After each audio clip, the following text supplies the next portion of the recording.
Good afternoon students. मैं Chandrabhan Prajapati, lecturer mechanical engineering, आप सभी का अपने पॉलीटेक्निक लिबरल लर्निंग चैनल में वेलकम करता हूं। आज हम बड़े ही महत्वपूर्ण टॉपिक पर चर्चा करने जा रहे हैं जिसका नाम है माइंड मैप। क्या होता है, कैसे बनता है?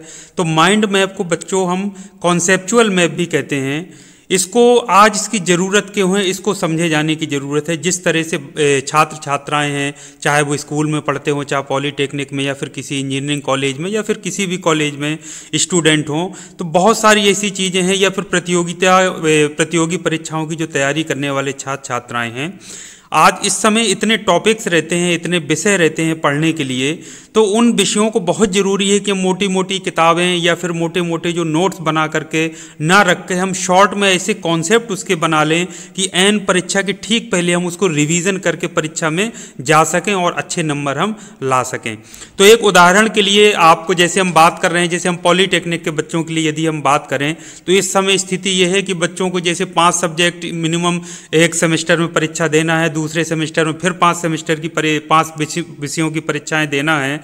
तो बहुत ज़रूरी है कि बच्चे जो टॉपिक हैं, जो प्रत्येक विषय में जो चैप्टर्स हैं, उनके सारे टॉपिक्स को, जो मेन कॉन्सेप्ट हैं, वो जो आइडियाज़ हैं, उनको एक ही जगह पर उनको रख सकें। तो ये एक उदाहरण, मैंने टेनिस का एक उदाहरण लिया है और इसको मैंने आपको माइंड मैप बना करके या कॉन्सेप्ट मैप बना करके समझाया है। तो इसको प्रत्येक चैप्टर में, प्रत्येक विषय का जो आपका चैप्टर है, जैसे जनरली 5 चैप्टर होते हैं प्रत्येक विषय में, किसी में कम ज़्यादा भी हो सकते हैं, 4 या 6 या 7 भी हो सकते हैं। तो वो आपको प्रत्येक चैप्टर का एक कॉन्सेप्ट मैप या एक माइंड मैप आपको बना करके रख लेना है और उसको स्कैन करके अपनी ईमेल पर भी सुरक्षित रख लेना है। तो परीक्षा के ठीक पहले या रिवीजन करने के मकसद से बीच बीच में यही माइंड मैप आपके काम आएगा। तो ये कैसे बनाना है, ये आइए हम इस पर चर्चा कर लेते हैं।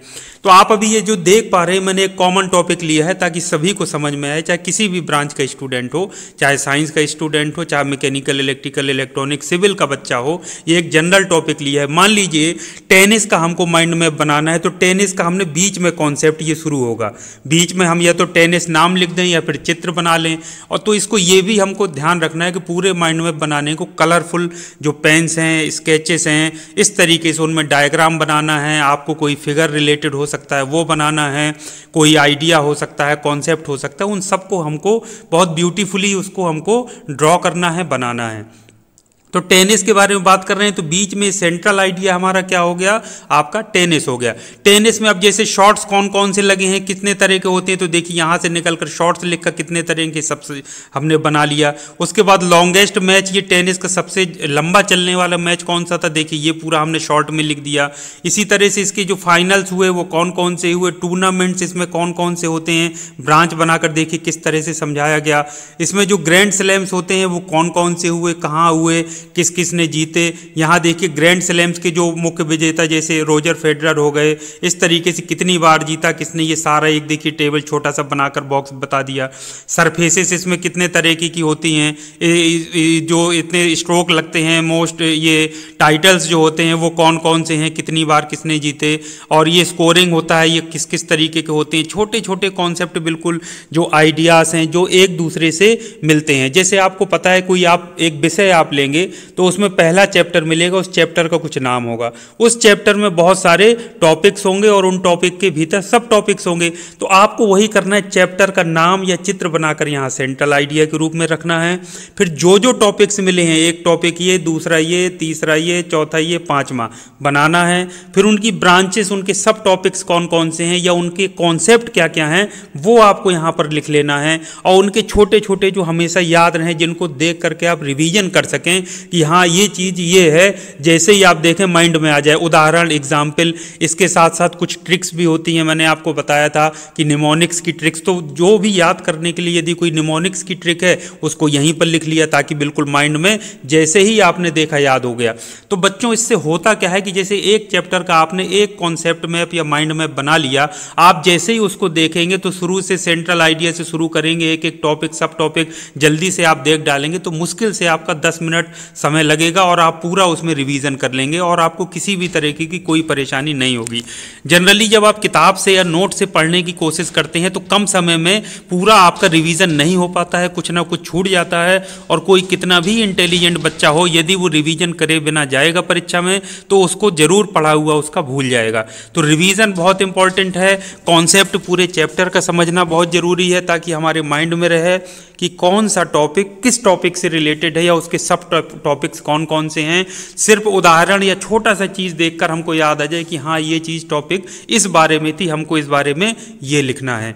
तो ये कंपटीशन या प्रतियोगी परीक्षाओं के लिहाज से बहुत इंपॉर्टेंट है। इसको पढ़ करके आप प्रतियोगी परीक्षाओं में सम्मिलित हो सकते हैं। छोटे छोटे फॉर्मूले, यदि गणितीय सूत्र हैं वो आप लिख सकते हैं। उसके गणितीय सूत्र के अंदर कौन कौन से सूत्र आते हैं जो आपको इक्वेशन या प्रॉब्लम सॉल्व करने में हेल्प करते हैं।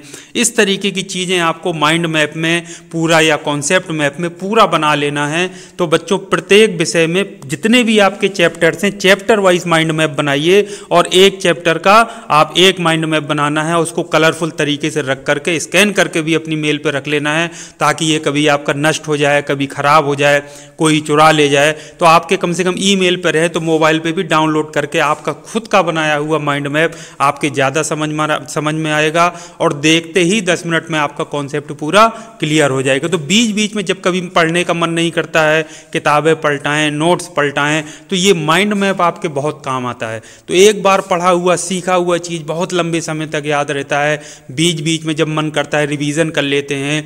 आप अपनी दीवार पर, वॉल पर भी इसको लगा सकते हैं ताकि कभी उठते बैठते 10 मिनट का, खड़े खड़े 5 मिनट का समय दे करके एक नज़र डाल लिया तो वो फिर आपको परीक्षा में बहुत हेल्प करता है। तो आज की परिस्थितियों के हिसाब से जिस तरह से बच्चे पढ़ाई से दूर भाग रहे हैं, पढ़ाई में मन कब लगता है, प्रतियोगी परीक्षाओं में भी प्रतिभाग करना है, तो ये आज के समय की मांग है। मैं प्रत्येक बच्चों से, पॉलीटेक्निक का यदि कोई बच्चा छात्र है, इंजीनियरिंग का कोई छात्र है या साइंस का या फिर आर्ट का आप देख रहे हैं, मैंने एक कॉमन उदाहरण लिया है जिसको प्रत्येक व्यक्ति यूज कर सकता है, प्रत्येक छात्र या छात्रा उसको यूज कर सकता है, स्कूल में भी बच्चे इसको यूज कर सकते हैं। तो इसको ज़रूर बनाना है।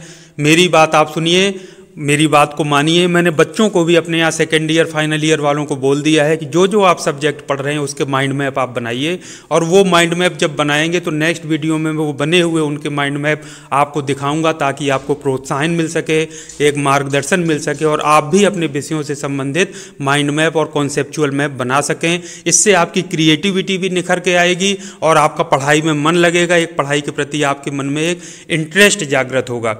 तो बच्चों उम्मीद करता हूं कि आप ये कॉन्सेप्ट मैप वाला कॉन्सेप्ट जरूर अपनाएंगे, माइंड मैप जरूर बनाएंगे। प्रत्येक विषय के प्रत्येक चैप्टर का एक माइंड मैप सोचिए। आपके एक विषय के आपके 5 माइंड मैप होंगे और पूरा सिलेबस आपका कवर हो जाएगा जो आपके बहुत काम आने वाला है परीक्षा के समय। तो इन्हीं शुभकामनाओं के साथ कि आप पढ़ाई लिखाई में मन लगाएंगे, माइंड मैप बना करके एक अपनी जो परीक्षा है, जो पढ़ाई है, उसको एक नया आयाम देंगे और टॉपर बन करके 100% सफल होकर के परीक्षाओं में आप निकलेंगे। परीक्षा के नाम से फिर आपको डर नहीं लगेगा, आपको लगेगा परीक्षाएं बार बार हो, हमको सब पता है, हम जा करके परीक्षा में बैठना है और सारा लिख करके आ जाना है। तो इन्हीं शुभकामनाओं के साथ आज के इस वीडियो को यहीं समाप्त करता हूँ। इसी तरीके की उपयोगी जानकारी के साथ फिर आपसे मिलूंगा नेक्स्ट वीडियो में। तब तक के लिए थैंक यू वेरी मच। आपका दिन शुभ हो।